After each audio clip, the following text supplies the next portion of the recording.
Ikhwatifillah, kenapa para sahabat menjadi orang-orang terbaik dari sekian manusia yang menjadi umat Muhammad SAW? Bahkan di antara seluruh manusia, peninggal Rasulullah SAW, tidak ada yang lebih baik daripada para sahabat. Allah sendiri yang mengatakan, kuntum khaira ummatin ukhrijat linnas. Kalian adalah sebaik-baik umat yang dikeluarkan untuk manusia. Rasulullah juga mempersaksikan, khairun nasi qarni. Sebaik-baik manusia itu adalah orang-orang yang berada di generasiku, yakni para sahabat. Salah satu alasannya adalah karena para sahabat Rasulullah SAW adalah orang-orang yang paling antusias untuk mengetahui apa yang bisa menjadi sebab kebaikan bagi mereka dunia maupun akhirat, terutama kebaikan-kebaikan akhirat. Itu sebabnya banyak diriwayatkan di antara mereka sering sekali bertanya kepada Rasulullah SAW dalam urusan agama mereka.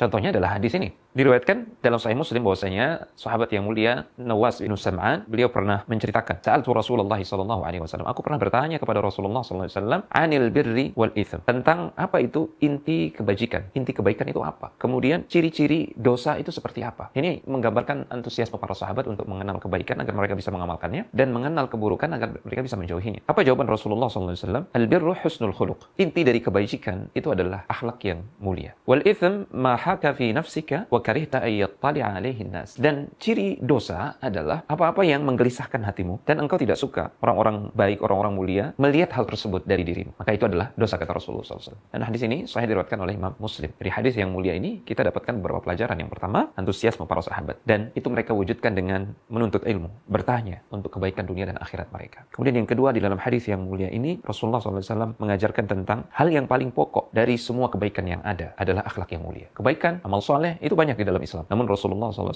mengajarkan akhlak yang mulia ini termasuk inti kebaikan. Al-birru husnul khuluq, kata beliau. Ini mirip dengan sabda Rasulullah SAW tentang ibadah haji. Al-hajju Arafah. Inti ibadah haji adalah wukuf di Arafah. Kita tahu ibadah haji itu tidak hanya wukuf di Arafah. Namun Rasulullah ingin menegaskan bahwasanya yang paling utama dan inti dari ibadah haji adalah wukuf di Arafah. Demikian pula dengan hadis ini. Kebajikan dan kebaikan serta amal soleh itu banyak. Namun jangan lupakan salah satu yang paling inti dari kebajikan adalah akhlak yang mulia. Kemudian yang ketiga, di sini Rasulullah SAW mengajarkan kepada orang-orang beriman yang fitrah mereka masih lurus, bahwasanya ketika mereka tidak mengetahui tentang hukum sesuatu, jika mereka mendapati ada kegelisahan dalam diri mereka terkait sesuatu tersebut, dan mereka malu untuk diketahui oleh orang yang berilmu, orang-orang yang saleh, atau orang-orang baik lainnya, maka tinggalkan hal tersebut, karena itu adalah dosa. Rasulullah SAW sekali lagi mengajarkan tentang ciri-ciri dosa ini, tentu saja bagi mereka yang fitrahnya masih lurus. Hadis ini tidak berlaku bagi orang-orang yang fitrahnya sudah menyimpang atau sudah rusak. Orang-orang yang tenggelam dalam dosa dan maksiat, misalkan, yang terbiasa, na'udzubillah, berzina, minum khamar, atau melakukan dosa-dosa besar, maka fitrah mereka sudah rusak, sehingga ketika mereka melakukan dosa tidak ada kegelisahan dalam hati mereka. Semoga Allah Subhanahu wa taala memberikan kita faedah yang berharga dari hadis yang mulia ini, dan semoga Allah menambahkan untuk kita taufik. Barakallahu fikum.